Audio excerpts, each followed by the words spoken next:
दोस्तों आप सबके लिए एसएससी 2024 के सारे ज्योमेट्री का क्वेश्चन लेके आया हूँ। चाहे वो कोई भी एग्जाम हो, एसएससी सीजीएल हो, सीएचएसएल हो या जीडी हो या सीपीओ हो, सभी का ज्योमेट्री का निचोड़ एक ही जगह करके मैं आपके लिए यहाँ लेके आया हूँ। ठीक है, ये पार्ट 1 है, यानी आधा क्वेश्चन हम पार्ट 1 में करेंगे और आधा क्वेश्चन हम पार्ट 2 में करेंगे। इस पार्ट 1 में लगभग क्वेश्चन आपको सर्किल के मिलेंगे। ठीक है, इसलिए जितने भी बच्चे हैं इत्मीनान से बैठिए, सारे क्वेश्चन इंपॉर्टेंट क्वेश्चन लेके आया हूँ। जो क्वेश्चन देख के बन जाए वो क्वेश्चन मैंने लिया ही नहीं। ठीक है, सारे इंपॉर्टेंट क्वेश्चन हैं। पर क्वेश्चन पे जितना थ्योरी हो सकता है, जितना डिटेल हो सकता है, मैं सारा डिटेल यहाँ करूंगा, जिससे यदि इसी पे आधारित अगला क्वेश्चन आ जाए तो आपको बनाने में दिक्कत ना हो। ठीक है, तो ये क्लास सिर्फ एसएससी वालों के लिए नहीं है, ये रेलवे वालों के लिए भी है, क्योंकि यही क्वेश्चन रेलवे में भी पूछा जाता है। ठीक है, इसलिए ये रेलवे वाले नहीं समझे जो उनका ये क्लास नहीं है, इसलिए इत्मीनान से बैठ के आराम से क्लास का मजा लीजिए। आइए पहला क्वेश्चन शुरू करते हैं।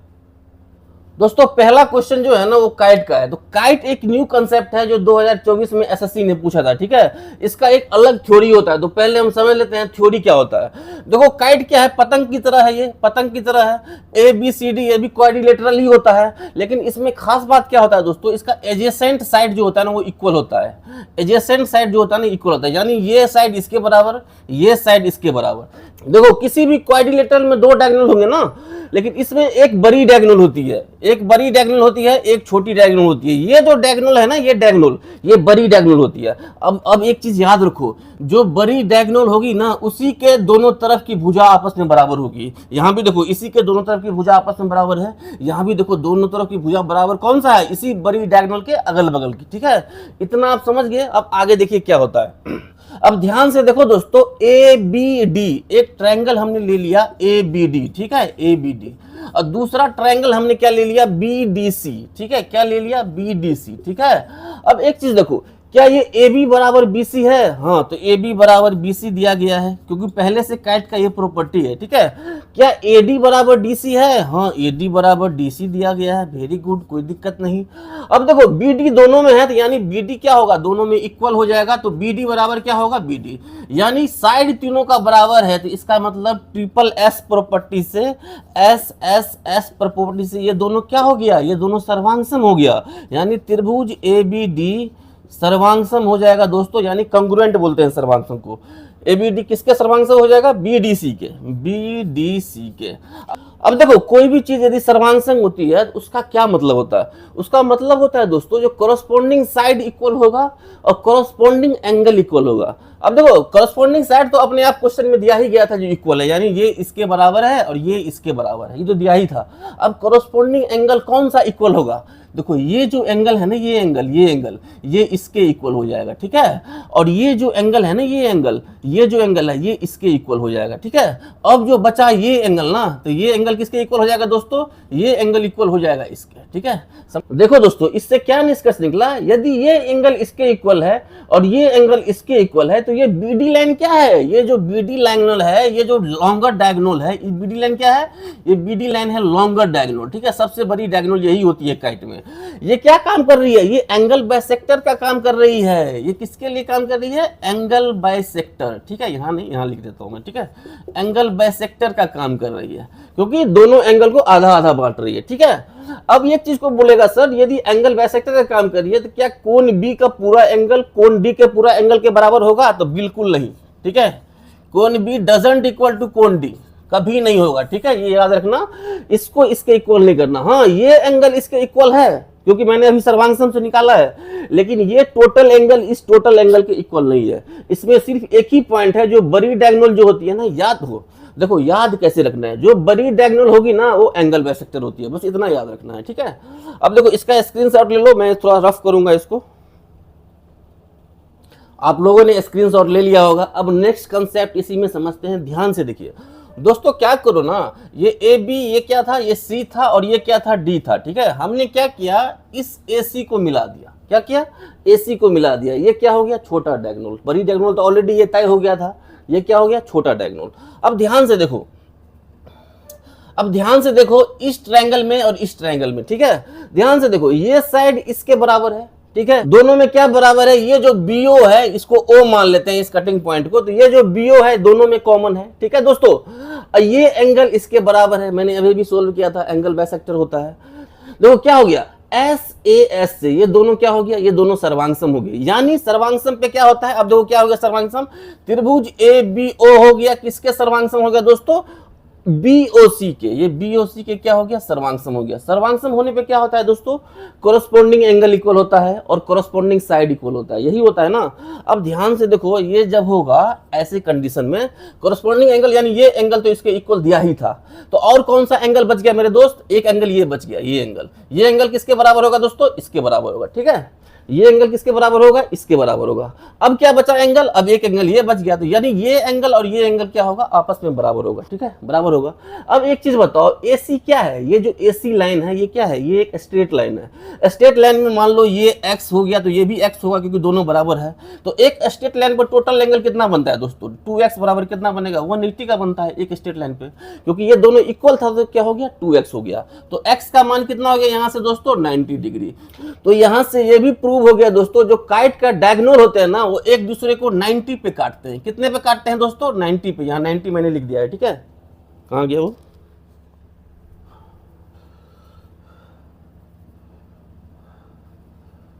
ठीक है। तो इससे ये प्रूव हो गया, ये क्या है, डायगोनल कितने पे काटते हैं, 90 पे काटते हैं। अब एक चीज बताओ, दूसरा चीज बताओ, इसी दोनों ट्रायंगल में मैंने क्या बोला कि कोरस्पोंडिंग एंगल तो मैंने सारा बता दिया, ये इसके इक्वल है, ये इसके इक्वल है, ये इक्वल ऑलरेडी हो चुका था, ये इसके इक्वल है, तो क्या होगा, ये भी 90, ये भी 90। इसका मतलब डायगोनल कितना पे कट कर रहा है, 90 पे कट कर रहा है। अब साइड पे आते हैं, देखो ये साइड तो इसके इक्वल है, ये हमने पहले प्रूव किया, ये साइड इसके इक्वल है। अब देखो ये दोनों में कॉमन है तो ये तो इक्वल होगा ही, इसका मतलब ये जो तीसरा साइड है ये भी तो इक्वल होगा। अब ध्यान से देखो, यदि ये इसके इक्वल हो जा रहा है, इसका मतलब ओ क्या होगा दोस्तों, ओ हो जाएगा मिड पॉइंट, क्योंकि ये इसके इक्वल है, मिड पॉइंट हो जाएगा तो क्या हो जाएगा, ए ओ बराबर कितना हो जाएगा, ए ओ बराबर सी ओ हो जाएगा। कुछ बच्चे बोलेंगे क्या सर बी ओ बराबर ओ डी होगा, तो बिल्कुल नहीं होगा, बिल्कुल नहीं होगा, ये दिमाग में रख लेना, ठीक है। तो इतना ही दोस्तों कंसेप्ट था जो आपको समझना था इसका, ठीक है। अब इसका जो समरी पॉइंट है जो आपको याद रखना है, मैं वो आपको यहाँ पे लिखा देता हूँ, एक जगह कर देता हूँ, ठीक है, टेंशन नहीं लेने का। अब देखिए दोस्तों, मैंने कंक्लूजन लिख दिया है, सारा यही आपको याद रखना है, वो प्रूफ याद नहीं रखना है, वो सिर्फ कहने के लिए है। अब यहाँ देखिए, ये एक काइट है दोस्तों, जिसमें लॉन्गर डायगोनल क्या होगा, बीडी है। मैंने क्या बताया, जो लॉन्गर डायगोनल होती है उसके अगल बगल का साइड क्या होता है, इक्वल होता है। तो ये इसके इक्वल हो जाएगा, ये इसके इक्वल हो जाएगा, ठीक है। आपको क्वेश्चन में लॉन्गर डायगोनल देगा, आप टेंशन मत लो। तो एक चीज इससे क्या निष्कर्ष निकला दोस्तों, कि काइट में एडजेसेंट साइड इक्वल होते हैं। आपने हर एक क्वाड्रिलेटरल पढ़ा होगा, उसमें क्या होता है, या तो चारों साइड इक्वल होता है क्वाड्रिलेटरल में, या आमने सामने की साइड इक्वल होती है। लेकिन काइट में क्या होता है, एडजेसेंट साइड इक्वल होती है, यानी जिस साइड का कॉमन पॉइंट हो। देखो एडजेसेंट साइड उसे कहते हैं ना, कि मान लो ये साइड है, ये साइड है, इस दोनों में कॉमन पॉइंट क्या है, बी है। तो यदि कॉमन पॉइंट किसी साइड का आ रहा है, इसका मतलब वो दोनों क्या है, एडजेसेंट साइड है, ठीक है। तो काइट में क्या हुआ, एडजेसेंट साइड आपस में इक्वल होते हैं, ये भी इक्वल हो गए, ठीक है। इससे क्या क्या निष्कर्ष निकला ये देख लेते हैं। देखिए पहला तो हमने देख लिया कि ये जो लंबा डायगोनल है ये क्या होता है, लॉन्गर डायगोनल, और इसी को क्या बोलते हैं, एंगल बाइसेक्टर। ये हमने निकाला था, समझाया था। अब देखो क्या निष्कर्ष निकला, त्रिभुज ए बी और डी, त्रिभुज बी सी और डी के क्या है, सर्वांगसम है।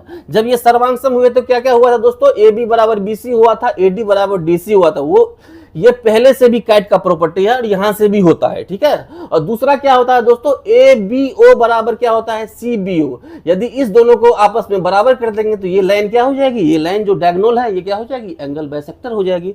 इसीलिए इसको हमने एंगल बाइसेक्टर बोला। तो यही चीज जो मैं आपको यहाँ समझाया हूँ, ये आपको यहाँ पे लिख दिया हूँ, पहला प्रॉपर्टी इस दोनों ट्रायंगल से, ठीक है। इसको आप स्क्रीनशॉट ले लीजिए। अब दूसरा प्रॉपर्टी समझाता हूँ जो मैंने बाद में समझाया।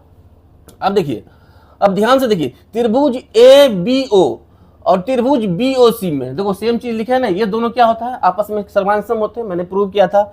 इसी तरह ये और ये ट्रायंगल भी आपस में क्या होंगे, सर्वांगसम होंगे, ठीक है। तो जब ये दोनों सर्वांगसम होते हैं तो यहां से क्या रिजल्ट आता है, यहां से रिजल्ट आता है, ये जो OA होता है ना, ये OC के बराबर होता है। यानी ये किसके बराबर है, ये इसके बराबर है, OA बराबर OC, जो मैंने यहां लिख दिया, पहला कंक्लूजन। दूसरा कंक्लूजन क्या निकालता है, जो डायगोनल इंटरसेक्ट करता है कितना को दोस्तों, 90 डिग्री पे, वो मैंने यहाँ प्रूव कर दिया था, 90 पे होता है। और तीसरा कंक्लूजन क्या निकला दोस्तों, जो कोण BAO है, कहाँ है BAO, देखो ये BAO, कोण BAO बराबर कितना होता है, BCO हो गया, ठीक है। इसी तरह कोण DAO बराबर क्या हो जाएगा, DCO। जो मैंने यहाँ पे लिख दिया। सेम बात जो मैं आपको समझाया था वो सारा मैं यहाँ पे लिख दिया हूँ, आप स्क्रीनशॉट ले लीजिए, ठीक है। एक कंसेप्ट और बच गया, वो मैं आपको करा देता हूँ। देखिए यहीं पे करा देता हूँ। आपसे पूछेगा कि एरिया बताओ, काइट का एरिया क्या होता है, एरिया ऑफ काइट, ठीक है। तो जब भी एरिया होता है ना, किसी भी क्वाड्रिलेटरल का जो एरिया होता है ना, वो होता है half into d1 into d2 sine theta. क्या होता है? Sine theta. साइन थीटा क्या है? ये जो दोनों डायगोनल है ना, वो कितना एंगल बना रहे हैं एक दूसरे पर। देखो ये दोनों डायगोनल एक दूसरे पे कितना एंगल बना रहे हैं? 90 बना रहे हैं। साइन 90 का मान कितना होता है? 1 होता है। तो फार्मूला क्या हो गया काइट का? Half into d1 into d2। Yes, यही याद रखना, ठीक है। इसका आप झकास स्क्रीनशॉट ले लीजिए। अब क्वेश्चन करेंगे इस पे। दोस्तों यदि आप लोग को ये वीडियो पसंद आ रही है तो कुछ नहीं करना है, जितने भी बच्चे आप देख रहे हो सभी लाइक करेंगे और सभी बच्चे शेयर करेंगे, और एक कमेंट करना है बस आपको कि आपको वीडियो कैसा लगा, ठीक है। इन्फॉर्मेटिव वीडियो लगा, आपके काम का लगा कि नहीं लगा, ठीक है। क्योंकि मैं सारा चुन के मेहनत बहुत लगा है, ठीक है। तो थोड़ा तो आपसे रिस्पॉन्स चाहता हूँ मैं बस, ठीक है। तो आप लोग क्या करिएगा, शेयर करिए अधिक से अधिक, ठीक है। अब आइए क्वेश्चन पे। आपके लिए क्वेश्चन वहां पे लगा हुआ है, मैं आपको यहाँ दिखा रहा हूँ, ठीक है। देखिए क्वेश्चन में क्या दिया है दोस्तों कि काइट दिया है ABCD, ठीक है। जिसमें क्या बोला है? लॉन्गर डायगोनल किसको बोला है? इस BD को बोला है लॉन्गर डायगोनल। ये क्या दिया गया है? लॉन्गर है, ठीक है। ये बोल दिया है कि ये लॉन्गर है। और दूसरा क्या बोला है दोस्तों? कोण ABD यानी AB और D, ये कितना दिया है? 54 डिग्री। दूसरा क्या बोला है? ADB यानी ADB, ये कितना है? 50 डिग्री। तो आपसे पूछा है DCB बताओ, यानी ये जो एंगल है ना DCB, ये एंगल आपसे पूछ रहा है, ठीक है। देखिए ये क्वेश्चन SSC CGL में पूछा गया था 2024 में, ठीक है। देखिए मैंने आपको अभी अभी बताया दोस्तों, ये सवाल करने के बहुत सारे तरीके हैं। जैसे मैं एक दो तरीका आपको बता देता हूँ। मैंने क्या बताया था? पहला प्रॉपर्टी दोस्तों, ये जो लॉन्गर डायगोनल होते हैं वो क्या होते हैं? एंगल बाइसेक्टर होते हैं। और दूसरा क्या बताया था? ये जो कोण A है और ये जो कोण C है, ये क्या होता है? आपस में इक्वल होता है। एक चीज बताओ, इस छोटा ट्रायंगल में AD और B ट्रायंगल में बताओ, ये 54 है, ये 50 है, तो ये कितना हो जाएगा? ये 76 डिग्री हो जाएगा, क्योंकि तीनों एंगल का सम कितना होना चाहिए? 180। तो ये 76 होना चाहिए। और अभी अभी मैं आपको कॉन्सेप्ट में बताया हूँ जी, ये एंगल जो होता है वो किसके इक्वल होता है? इसके इक्वल होता है। यानी आपका आंसर कितना हो गया? 76 डिग्री, ठीक है। अब कुछ बच्चा बोलेंगे सर एक और तरीका बताओ कि इसका यूज कहाँ पे हो रहा है, इस डायगोनल से कैसे हम बनाएंगे? यदि डायगोनल का, देखो डायगोनल से भी हम बना देंगे। ध्यान से देखो दोस्तों, मैंने आपको क्या बताया था कि जो बड़ी डायगोनल होती है वो क्या होती है? एंगल बाइसेक्टर है। एंगल बाइसेक्टर का काम क्या है? जो एंगल को आधा आधा में बांटना। यानी यदि ये 54 डिग्री है तो ये भी क्या होगा दोस्तों? 54 डिग्री होगा। यदि ये 50 डिग्री है तो ये भी क्या होगा दोस्तों? 50 डिग्री होगा, ठीक है। अब इस ट्रायंगल में आ जाओ, BDC ट्रायंगल में, ये 54 है, ये 50 है, ये क्या आ जाएगा? 76 आ जाएगा। तो ऐसे भी क्या आ गया? 76 आ गया, ठीक है। यही आपका आंसर है दोस्तों। अब आपको मजा आया होगा, ठीक है। अब इसी पे बेस्ड अगला क्वेश्चन है, ध्यान से देखिए कैसे घुमाया हुआ है, आराम से देखिए। तो दोस्तों आपको मजा तो आ रहा होगा। देखिए कैसे घुमा के पूछता है। जरूरी नहीं है कि आपको क्वेश्चन में काइट लिख के दे, वो सिर्फ क्वाड्रिलेटरल भी बोल सकता है। जैसे दूसरा क्वेश्चन उसी SSC में पूछा गया, ये देखिए दूसरा क्वेश्चन क्या बोल रहा है मेरे दोस्त? दूसरा क्वेश्चन बोल रहा है दोस्तों, इन ए क्वाड्रिलेटरल ABCD, यानी ABCD क्वाड्रिलेटरल बोला है, काइट नहीं बोला है। ध्यान से सुनो, जिसमें क्या बोला है? AB बराबर BC, यानी ये जो AB है ना ये BC के बराबर है, और ये जो AD है ना वो DC के बराबर है, और एंगल बहुत सारा दिया है। देखो यहीं से तुम पकड़ लोगे। मैंने तुम्हें क्या बोला है कि एक ही क्वाड्रिलेटर ऐसा है जिसमें एडजेसेंट साइड इक्वल होता है। ये क्या बोला? AB बराबर BC, इसका मतलब एडजेसेंट साइड हो गया ना, ये मतलब आसान भुजा। कैसे समझते हैं एडजेसेंट साइड? जिसमें कोई एक पॉइंट कॉमन हो। AB है ना और BC है, इसमें क्या कॉमन है? B कॉमन है ना, तो इसलिए एडजेसेंट साइड है, ठीक है। दिख भी रहा है एडजेसेंट, अगल बगल है, एडजेसेंट साइड है। तो जब भी एडजेसेंट साइड दिखे तो वो सिर्फ काइट ही है, काइट का ही एडजेसेंट साइड इक्वल होता है। तो ये दिया है। दूसरा क्या दिया है दोस्तों? ये जो AB और D एंगल है ये 68 दिया है। इसी तरह दिया है ADB, कितना दिया है? 2y-7। इसी तरह दिया है दोस्तों DBC, ये एंगल 3x+2 दिया है। इसी तरह CDB 33 दिया है। ये क्वेश्चन आपको वहां लगा हुआ है, आप देख लीजिए, ठीक है। आपसे क्या पूछा है? 2x+3y का मान बताओ। देखो यहाँ भी तुमको पहचानना होगा, यहाँ क्वेश्चन में दिया नहीं है कि लॉन्गर डायगोनल कौन है, तुम्हें पहचानना होगा कि लॉन्गर डायगोनल कौन होता है। देखो मैंने क्या बताया था? जो एडजेसेंट साइड जो इक्वल होते हैं, तो मैंने बताया था। दूसरा क्या बताया था कंसेप्ट? इसीलिए बोलता हूँ लिख लिया करो। दूसरा कंसेप्ट ये बताया था दोस्तों कि लॉन्गर डायगोनल के अगल बगल का साइड इक्वल होगा। अब देखो यदि अगल बगल का साइड इक्वल है, अगल बगल का साइड इक्वल है तो लॉन्गर डायगोनल के अगल बगल इक्वल होना चाहिए ना। तो ये डायगोनल क्या हो जाएगा, बीडी क्या हो जाएगा, लॉन्गर डायगोनल हो गया। यहाँ से ये क्या निकल गया, ये लॉन्गर डायगोनल हो गया, क्योंकि लॉन्गर डायगोनल के ही अगल बगल का साइड क्या होता है, इक्वल होता है। तो यहाँ पर इक्वल दिया था क्वेश्चन में। अब देखो क्या बोले थे, लॉन्गर डायगोनल क्या होता है, एंगल बाइसेक्टर होता है। यानी 68 बराबर कितना हो जाएगा दोस्तों, 68 बराबर हो जाएगा 3x + 2। ठीक है, पहला इक्वेशन ये निकला यहाँ से। ठीक है, दूसरा क्या होगा दोस्तों, 2y - 7 बराबर क्या हो जाएगा दोस्तों, 2y - 7 बराबर हो जाएगा 33। क्यों हो रहा है ऐसा, क्योंकि बड़ा डायगोनल जो BD है वो है एंगल बाइसेक्टर। एंगल बाइसेक्टर क्या करता है, आधा आधा करता है, यानी ये भी बराबर ये भी बराबर, तो वही बराबर किए हम। ठीक है, अब यहाँ से आप x का मान निकालो, पहला इक्वेशन से देखो कैसे निकलेगा। 68 इधर जाएगा तो 66 होगा, तो x का मान कितना हो गया, 22 हो गया, 22 या 66 होता है। अब इसी तरह 7 इधर जाएगा तो 33 7 कितना होता है, 40, तो y का मान कितना हो गया दोस्तों, 20 हो गया। ठीक है, अब इस दोनों मान को इसमें पुट करके आप लोग आंसर कमेंट में मारिएगा। ठीक है, क्या समझ में आया आपको दोस्तों, इतना बेसिक से समझाया मैं आपको कि समझ में आना चाहिए। ठीक है, चलिए इसका स्क्रीनशॉट ले लीजिए।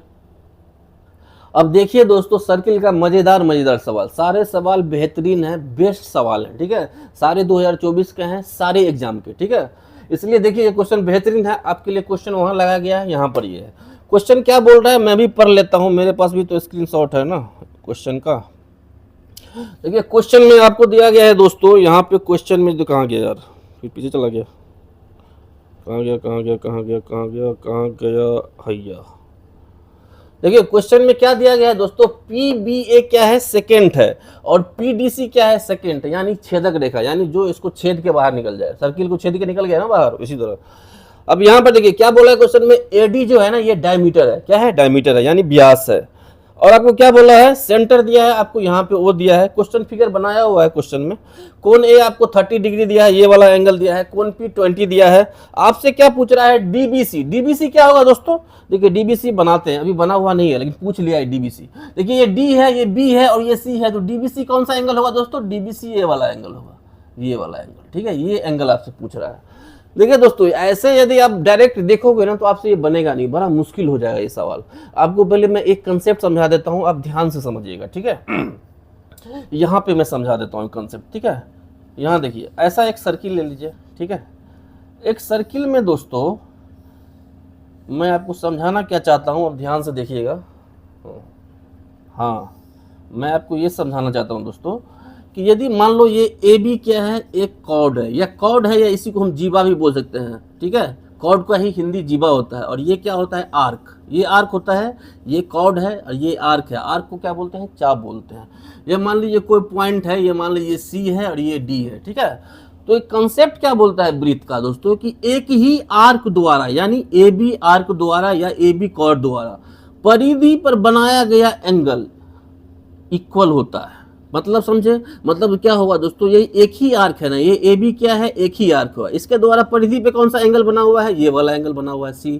और इसी आर्क द्वारा दोस्तों ध्यान से देखो तो ये भी एंगल बना हुआ है परिधि पे, यानी ये इक्वल होगा इसके। ठीक है, यही कंसेप्ट है, यही खेला है, ध्यान से देखिए। अब क्वेश्चन क्या बोला दोस्तों, हमको ये निकालना है। अब ध्यान से यहाँ पर देखो, ये क्या है, CD क्या है, CD आर्क है ना।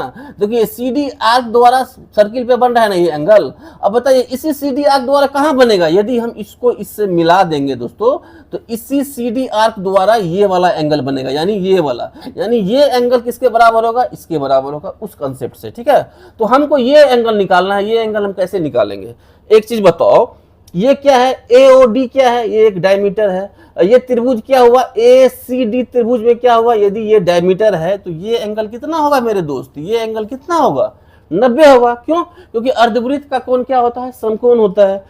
ठीक है, इसलिए ये 90 हुआ। अब एक ट्रायंगल ले लो तुम बड़ा वाला, ट्रायंगल ACP ले लो। ठीक है, ACP ले लिए, इसमें देखो ये 90 है, ये 20 है, कितना हो गया 110। ये एंगल कितना है 30 है, तो जो बच गया वो कितना होगा 40 डिग्री हो गया। ये एंगल कितना हो गया दोस्तों 40 डिग्री। अब बताओ इस कंसेप्ट से एक ही चाप द्वारा परिधि पर बना एंगल आपस में इक्वल होता है। इसी चाप द्वारा परिधि पर ये एंगल बन रहा है और इसी चाप द्वारा परिधि पर ये एंगल बन रहा है, तो ये दोनों आपस में क्या होगा, इक्वल होगा। यानी इसका मान कितना हो गया 40 डिग्री। यही आपका आंसर है। क्वेश्चन था ना बढ़िया। इसी तरह का क्वेश्चन लाया हूं दोस्तों, सारा बेहतरीन क्वेश्चन है। आप लोग बस बने रहिए और अधिक से अधिक शेयर करिए, इतना शेयर करिए जो वायरल हो जाए। ठीक है, दोस्तों यदि आप लोग को मज़ा आ रहा है, कुछ सीखने को मिल रहा है, तो अधिक से अधिक हर बच्चा वीडियो को शेयर करेगा। जितने भी बच्चे हैं सारे बच्चे वीडियो को शेयर करेंगे, ठीक है। और जिससे क्या हो, वीडियो लगभग वायरल हो जाए, या तो वायरल हो जाए या लगभग वायरल हो जाए, ठीक है, जिससे कुछ मेरा भी बेनिफिट हो, ठीक है। आइए दोस्तों ये क्वेश्चन देखते हैं। नेक्स्ट क्वेश्चन एसएससी का पूछा हुआ बेहतरीन क्वेश्चन है, ध्यान से देखिए। मैं आपको यहाँ पढ़ता हूँ, आप लोग क्वेश्चन वहाँ देखिए, ठीक है। देखिए क्वेश्चन में क्या दिया गया है दोस्तों, CD is a tangent to a circle of circumference 88 centimetre. क्या बोल रहा है, एक सर्किल है जिसमें CD क्या दिया है, एक टेंजेंट दिया है, जिसका सरकमफ्रेंस कितना दिया है दोस्तों, सरकमफ्रेंस दिया है 88 सेंटीमीटर। कितना दिया है, 88 सेंटीमीटर, ठीक है। हाँ, अब देखिए दूसरा क्या बोल रहा है कि OC cuts the circle eight P। ये जो OC है ना, OC जब आप लाइन को मिलाइएगा ऐसे, ये सर्किल को कहाँ कट कर रहा है दोस्तों, P पे कट कर रहा है, यही चीज बोल रहा है। तीसरा बोल रहा है जो while OD cut circle eight BD, यानी जो OD है ना उस सर्किल को कहाँ कट कर रहा है, V पे कट कर रहा है, ठीक है। तो पूछ रहा है आपसे, जो नहीं दिया है क्या, जो COD, ये जो एंगल दिया है दोस्तों क्वेश्चन में, कितना दिया है, 90 डिग्री दिया है। और आपसे क्या दिया है, length of PC is 5 centimetre, नहीं 6 सेंटीमीटर। PC कहाँ है भाई, PC यहाँ है। देखिए लेंथ ऑफ PC कितना दिया है दोस्तों, 6 सेंटीमीटर, यानी यहां से यहां तक का लेंथ कितना दिया है, 6 सेंटीमीटर, ठीक है।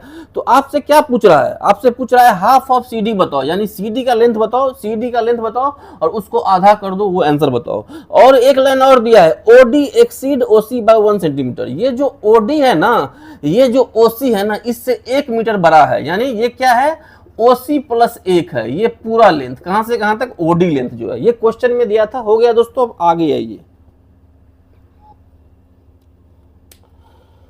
देखिए दोस्तों एक कंसेप्ट देखो, तो देखिए दोस्तों सोचते कैसे हैं। सबसे पहले देखो, यदि OCD ट्रायंगल है, इसमें एक 90 डिग्री दे दिया है, इसका मतलब यदि हमको ये साइड और ये साइड मालूम होता तो सीधा कर्ण का फॉर्मूला से हम निकाल लेते CD, और CD निकल जाता तो उसका आधा कर देते, वही आंसर होता। तो क्या ऐसा होगा, हाँ क्वेश्चन में हिंट दिया है, सरकमफ्रेंस कितना दिया है, 88 सेंटीमीटर। सरकमफ्रेंस क्या होता है दोस्तों, 2πr होता है, 2 गुने 22/7 इंटू R, यही होता है ना सरकमफ्रेंस। कितना दिया है, 88, ठीक है। अब ये देखिए 22 दूना कितना होता है दोस्तों, 44, 44 दूना कितना होगा, 88, तो R बराबर कितना होगा दोस्तों, 14। यानी जो आपका लेंथ है यहां से यहां तक, ये कितना है दोस्तों, सेंटर से यहां तक होगा ना रेडियस, ये कितना हो गया, 14। यहां भी कितना हो गया, 14, ठीक है। अब ध्यान से देखो, OC का टोटल लेंथ कितना हो गया, 14 ये है और PC 6 है, तो 14 6 कितना हो गया दोस्तों, 20 हो गया। यहाँ पर क्या बोल रहा है, 1 मीटर बड़ा है, यानी यदि ये 20 है टोटल, तो ये कितना हो जाएगा टोटल लेंथ, 21 हो गया। यानी आपको ये लेंथ मालूम हो गया, ये लेंथ मालूम हो गया, तो क्या ये लेंथ निकल जाएगा, बिल्कुल निकल जाएगा। किससे, ट्रिपलेट से दोस्तों, ठीक है। तो कैसे निकलेगा दोस्तों ये लेंथ, CD बराबर होगा मेरे दोस्त, CD बराबर होगा √20 का स्क्वायर, ठीक है, प्लस किसका स्क्वायर, 21 का स्क्वायर, ठीक है। अब आप लोग बुझनुक हैं, बहुत अच्छा स्टूडेंट भी हैं, आप लोग सोल्व करके बताइए। वैसे तो बहुत लंबा चला जाएगा, कैसे, देखो यहाँ पे 20 का कितना होगा 400, 21 का स्क्वायर कितना होता है 441, तो 400 और 441 कितना हो गया 841, यानी हो जाएगा 29। सिंपल सा था, ये ट्रिपलेट था दोस्तों, 29 हो गया। ये क्या हो गया, टोटल साइड कितना हो गया दोस्तों, 29 हो गया, ठीक है। लेकिन आपसे क्या बोला है, आधा बताओ, CD का आधा बताओ, तो 29 का आधा कितना होगा, 29/2 करके आंसर बताओ जल्दी कितना आ रहा है आपका, ठीक है।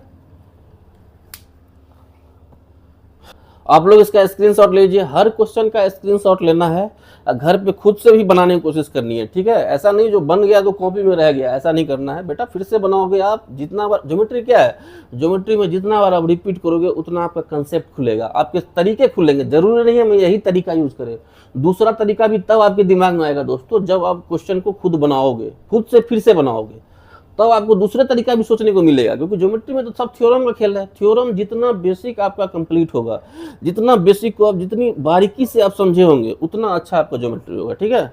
छोटी छोटी चीज को इसमें समझना पड़ता है, ठीक है। आइए अब नेक्स्ट क्वेश्चन देखते हैं। देखिए दोस्तों सवाल आपका वहां लगा हुआ है, देखिए कितना लंबा सवाल एसएससी ने पूछा है, ठीक है। बस इसमें आप छोटे छोटे को पकड़ के आगे बढ़िए, धीरे धीरे आगे बढ़िए, मतलब लाइन टू लाइन आगे बढ़िए, रुकना नहीं है। देखिए कितना अच्छा सवाल है। क्वेश्चन क्या बोल रहा है दोस्तों, क्वेश्चन बोल रहा है दोस्तों, ध्यान से देखिए। क्वेश्चन बोल रहा है कि 2 सर्किल है जिसका सेंटर M और N है, ठीक है, और रेडी कितना है 5 और 8 सेंटीमीटर रिस्पेक्टिवली दिया हुआ है। बोल रहा है कि 2 सर्किल एक दूसरे को एक्सटर्नली टच कर रहे हैं पॉइंट T पे, यानी ये जो पॉइंट है दोस्तों ना, यहाँ पर टच जो कर रहा है ना, ये पॉइंट टच जो कर रहा है ना, ये टी पॉइंट है, क्या है, टी पॉइंट है। अब यहाँ पर देखो क्या बोल रहा है, a line P R is drawn such that the M T N, ये बोल रहा है कि एक लाइन पी आर ऐसे ड्रॉ किया गया है दोस्तों जिसमें ये जो सेंटर है ना एम, और ये जो टी है और इसका जो सेंटर है, क्या है इसका सेंटर, एन है ना, सब इसी लाइन पे लाई कर रहा है, यानी सब इसी लाइन पे है, पी आर लाइन पे है, ठीक है। ये चीज समझ में आया, P being closer to M, ये बोल रहा है जो पी है ना वो एम के क्लोजर है, ठीक है। तो ठीक फिगर बनाया हूं मैं, इधर पी लिया हूं, इधर आर लिया हूं, ठीक है क्वेश्चन। अब यहाँ पे आ जाइए दोस्तों, ये क्या बोल रहा है, पी क्यू फ्रॉम पी, ये क्या बोल रहा है, फ्रॉम पी एक टेंजेंट लिया गया है पी क्यू बराबर 12। देखो इस पी से इस पे एक टेंजेंट लेंगे, क्योंकि इसके नजदीक तो यही है, तो इसी पर टेंजेंट आएगा, इस पे तो आएगा नहीं, तो इसके नजदीक हम क्या एक टेंजेंट लिए, जिसका लेंथ कितना दिया है दोस्तों, पी क्यू का लेंथ कितना दिया है, 12 दिया है।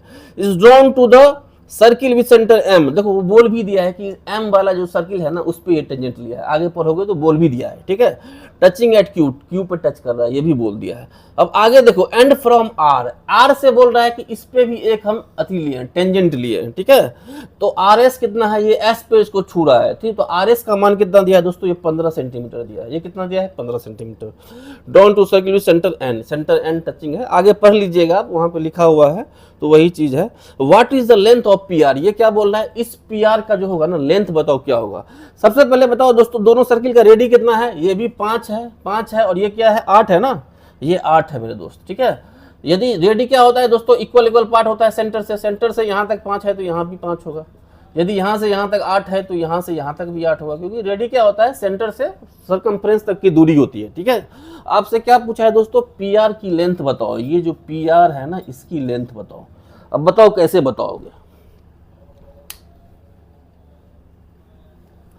देखो ध्यान से देखो, इस m को हटाओ, ये m क्या है, दोनों में सेंटर है ना, ऊपर लिख देता हूं मैं, यहाँ बीच में लिख देता हूँ। ये n क्या है ना, सेंटर है ना, तो सेंटर को सेंटर के ऊपर लिख देता हूँ, ठीक है। अब ध्यान से देखो दोस्तों, यदि हम इस लाइन से रेडियस को हम यदि इससे मिलाएंगे तो क्या होता है, जब भी आप रेडियस को टेंजेंट से मिलाते हैं तो टेंजेंट पे वो 90 डिग्री बनाता है, ये थ्योरम होता है, आप याद रखना। अब ध्यान से देखो दोस्तों, ये भी क्या है, ये भी तो एक रेडियस है ना, तो इसका भी लेंथ क्या होगा, 5 होगा। अब ध्यान से देखो, यदि आपको ट्रिपलेट मालूम होगा तो क्या होना चाहिए, ये 5 है, ये 12 है, तो इस टोटल का लेंथ कितना होना चाहिए, 13 होना चाहिए। 13 में ये 5 यहाँ तक दिया हुआ है, तो यहाँ से यहाँ तक कितना लेंथ होना चाहिए, 8 होना चाहिए, क्योंकि 8 5 13 होता है, ठीक है। यहाँ से हमको लेंथ यहाँ का निकल गया। अब इधर आ जाओ, अब यहाँ से देखो, यहाँ से सेंटर से तुम इस पे परपेंडिकुलर डालो, परपेंडिकुलर डालना नहीं पड़ता है, यदि आप सेंटर से रेडियस को टेंजेंट पे मिलाएंगे तो टेंजेंट क्या होता है, वहां पे क्या होता है, 90 डिग्री का एंगल बनता है। यानी सेंटर से यदि आप रेडियस को टेंजेंट से मिलाएंगे तो टेंजेंट पे कितना एंगल बनता है, 90 डिग्री। ये प्रॉपर्टी होता है, थ्योरम होता है, ये आप समझ लीजिएगा। अब यहाँ पे देखो दोस्तों, अब ये जो लेंथ है दोस्तों, ये भी 8 है। क्यों 8 है दोस्तों, क्योंकि ये रेडियस ये भी है, ये भी रेडियस है, इसीलिए ये भी 8 है। अब फिर देखो ट्रिपलेट का कमाल, कितना ट्रिपलेट आपको काम आता है। देखो यहाँ पर 8 है, यहाँ पे 15 है, तो फिर ट्रिपलेट काम आ गया, 8 15 17 एक ट्रिपलेट होता है, ठीक है। यानी ये टोटल लेंथ कितना है दोस्तों, 17 है, जिसमें ये 8 दिया गया है, तो यहाँ से यहाँ तक कितना होगा, 9 होगा, ठीक है। कोई दिक्कत नहीं। अब तुम ध्यान से देखो दोस्तों, आपका आंसर आ चुका है। पहले यहां से यहां तक देखो, P से T तक देखो, ये 5 ये 5 ये 8, 10 8 18 आ गया, तो यहां पर 18 लिख दीजिए दोस्तों। पहला सर्किल में 18 आ गया। अब दूसरे सर्किल में आओ, 8 + 8 + 9 कितना होगा, 16 9 25, तो यहाँ पर कितना आ गया, 25 आ गया। अब देखिए 8 5 13, 2 1 3 1 4, 43 आपका आंसर है। बताइए कुछ था इस क्वेश्चन में, छोटा सा कंसेप्ट था दोस्तों, आपको ये पता होना चाहिए, जो यहाँ पे जो टेंजेंट से जो रेडियस मिलती है वो क्या है, बस यही पता था, और तो कुछ था नहीं इस क्वेश्चन में, ठीक है। आइए हम नेक्स्ट क्वेश्चन देखते हैं। देखिए दोस्तों, एसएससी का एक और मस्त क्वेश्चन। इस क्वेश्चन में यदि आपको कंसेप्ट नहीं पता है, थ्योरम नहीं पता है, तो आप बेसिक कंसेप्ट से नहीं सीख पाइएगा, क्योंकि इसका एक अलग कंसेप्ट ही है। ध्यान से आप देखिए, क्वेश्चन को वहां पे लगा हुआ है, यहाँ पे हम बता रहे हैं, यहाँ पे मैं आपको बता रहा हूँ। ध्यान से देखिए दोस्तों, 2 सर्किल दिया गया है जो एक दूसरे को इंटरसेक्ट कर रहे हैं, कहाँ पे, C एंड D पे। ये दोनों इंटरसेक्ट पॉइंट है, यहाँ भी और यहाँ भी, तो एक दूसरे को इंटरसेक्ट कर रहे हैं। दोनों का सेंटर क्या क्या दिया है, P दिया है और Q दिया है। बोल रहा है एक टेंजेंट है AB जो दोनों को छू रही है, पहला सर्किल को A पे छू रही है, दूसरे को कहाँ पे छू रही है, B पे। और आपको क्या बोल रहा है, ये जो A D और B जो है ना, ये एंगल आपको 68 दिया है।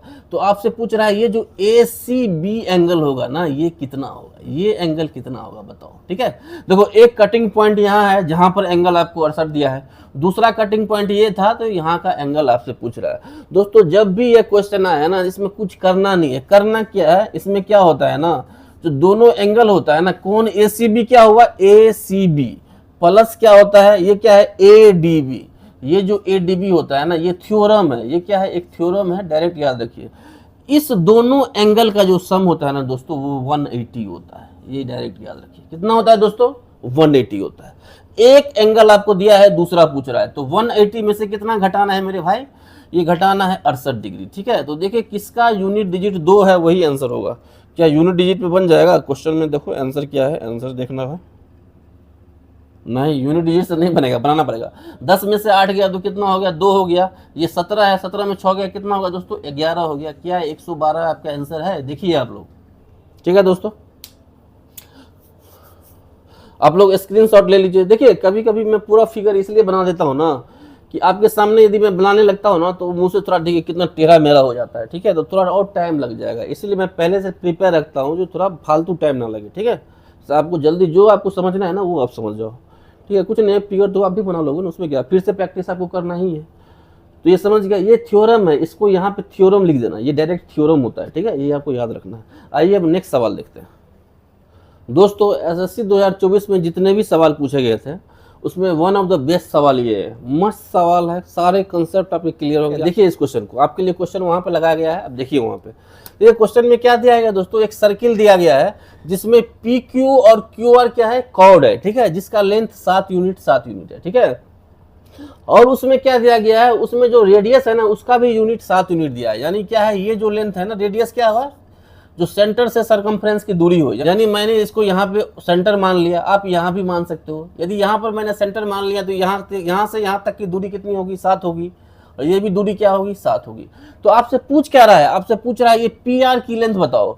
भूल के भी इसको डायमीटर मत समझना। डायमीटर क्या होता है, जो सेंटर से जाती है। क्या ये सेंटर से जा रही है, तो ये डायमीटर नहीं है मेरे दोस्त। बहुत सारे बच्चे क्या करते हैं, देखते हैं जो हर जगह 7 है ना, तो ये भी 7 ही होगा। ठीक है, ये सबसे गलत प्रेडिक्शन है, ये सबसे गलत प्रेडिक्शन है, ये साफे गलत है। देखो कैसे निकलेगा, ध्यान से देखो, अच्छा क्वेश्चन है। देखो सबसे पहले समझा करो कि कैसे निकलेगा ये, क्या हम करें। तो देखो सबसे पहले कंस्ट्रक्शन करो, ये यहाँ से यहाँ तक रेडियस है, यहाँ से यहाँ तक रेडियस है, इसको भी मिला दो, ये भी एक रेडियस है। ठीक है, रेडियस है, सेंटर से मिलाएंगे आप परिधि को, तो क्या होगा, रेडियस होगा। अब ध्यान से देखो मेरे दोस्त, क्या ये साइड कितना है, 7 है। क्या ये जो रेडियस है ये कितना है, 7 है। क्या ये रेडियस भी कितना हो जाएगा दोस्तों, ये भी 7 हो जाएगा। जब ये तीनों इक्वल है, तो ये क्या हो गया, ये हो गया इक्विलेटरल ट्रायंगल। यानी सारा एंगल कितना होना चाहिए दोस्तों, 60-60 का, तो ये भी एंगल 60। इसी तरह दोस्तों इसमें भी देखो, ये भी 7, ये भी 7, ये भी 7, तो ये भी क्या हो जाएगा दोस्तों, इक्विलेटरल ट्रायंगल। यानी ये टोटल एंगल कितना हो गया, ये टोटल एंगल हो गया 120। देखिए अपना काम लगभग हो चुका है, यदि आप ध्यान से देखिए तो। ठीक है, अपना काम लगभग हो चुका है। देखो दोस्तों, जब भी क्वेश्चन में आपको लेंथ निकालने बोले ना, खासकर सर्किल में या ट्रिगो में, बहुत सारे जगह आपको लेंथ निकालने बोलता है ना, तो लेंथ निकालने इसलिए बोलता है क्योंकि आपको कोसाइन फार्मूला आना चाहिए। कोसाइन फार्मूला एक बड़ी अच्छी चीज़ है, जो मैं आपको यहाँ बताना जा रहा हूँ। ठीक है, मैं आपको कंसेप्चुअल बताऊंगा, ज़्यादा टेंशन लेने की जरूरत नहीं है। यहाँ पर देखिए A है, ये B है और ये C है। ठीक है, अब देखिए आपको कोसाइन फार्मूला क्या है, मान लीजिए ये एंगल थीटा है। क्या है, थीटा है। देखिए अब ध्यान से देखिए, यहाँ बड़ा सुपर बात बता रहा हूँ। तो ये क्या होता है कोसाइन फार्मूला, जो एंगल, कोई भी एंगल ले सकते थे आप ये भी एंगल ले सकते थे, ये भी ले सकते थे। मैं एक एंगल लेके आपको बता रहा हूँ, ध्यान से देखिए। देखिए क्या होता है cosine formula, cos theta equal to क्या होता है मेरे भाई, कॉस थीटा इक्वल टू होता है अगल बगल साइड का स्क्वायर का सम। देखो यहाँ थीटा है, तो इसके अगल बगल साइड ये हुआ और ये हुआ, इसके स्क्वायर का। मान लो ये A है, छोटा नहीं, इसको बड़ा M, इसको मान लो छोटा C, इसको मान लो छोटा A, इसको मान लो छोटा B, क्योंकि सामने वाला साइड इसके, ये छोड़ो इतना नहीं देखो। ठीक है, इसको मैंने मान लिया, इस साइड को आप बस इतना समझो। तो मैंने क्या बोला, क्या होता है, यदि ये थीटा है ना, यदि हम cos थीटा निकाल रहे हैं, क्योंकि हम कोसाइन फार्मूला निकाल रहे हैं, ये एंगल निकाल रहे हैं, तो cos थीटा इक्वल टू क्या होता है, अगल बगल के साइड का स्क्वायर का सम, यानी B square plus C square. क्या ये समझ में आया मेरे दोस्तों? ठीक है, समझ में आया। और जो बच गया वो माइनस में घटाएंगे। कितना, जो क्या बच गया, ये साइड बच गया, इसको माइनस में घटा दिए, ए स्क्वायर, ठीक है। अब बट्टा में क्या होगा दोस्तों, ये थीटा निकाल रहे थे ना, ये cos थीटा निकाल रहे हैं ना, तो इसी के अगल बगल साइड का गुना, दोगुना, देखो 2bc, क्या करना है, 2bc गुना तो कर दिए bc का, उसमें दो गुना भी लगा दिए, ठीक है। तो यही फॉर्मूला होता है। ऐसे याद करने से क्या होता है दोस्तों, कोई भी चीज आपको याद नहीं करना होता है, आप कंसेप्चुअल समझ जाते हो। यदि मान लो ये थीटा देता तो आप क्या करते, इस दोनों का स्क्वायर करते, माइनस ये करते, फिर बट्टा लगाते, फिर 2 इंटू ये दोनों करते, तो जहां थीटा रहेगा उसके अगल बगल, यही समझना है। लेकिन हम क्या निकाल रहे हैं, पी क्यू आर, हमने ट्रायंगल लिया मेरे भाई, P Q R, P Q R मतलब ये P है, ये Q है, ये R है।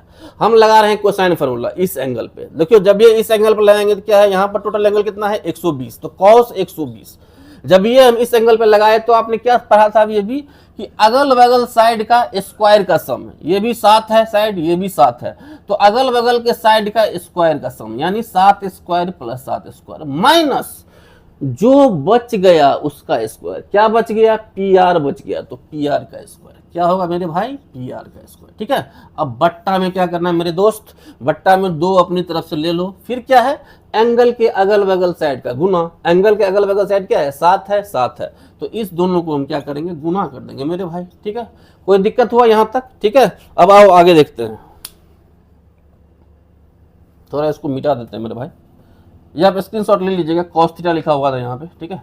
यहाँ पे थोड़ा कर दें, पेज कम है ना अपने पास थोड़ा सुविधा कम है, बोर्ड थोड़ा मिल जाता ना अच्छा तो मज़ा आ जाता। अब आ जाओ यहाँ पे। अब मेरे दोस्त यहाँ पे देखो, cos 120 कितना होता है, आप लोग को पता होगा कितना होता है मेरे भाई, cos 120 -1/2, -1/2, 1/2 नहीं, -1/2, ठीक है। अब यहाँ पर देखिए 7 स्क्वायर कितना हो गया, 98 हो गया, 49 से 2 बार 49 हो गया, कितना हो गया, 98 हो गया, तो 98 माइनस कितना हो गया मेरे भाई, पी आर स्क्वायर हो गया, ठीक है। अब बट्टा यहाँ पर देखिए, यहाँ पर क्या है, 2 इंटू 49 है ना मेरे दोस्त, 2 इंटू 49 है, तो ये 2 2 2 चल गया।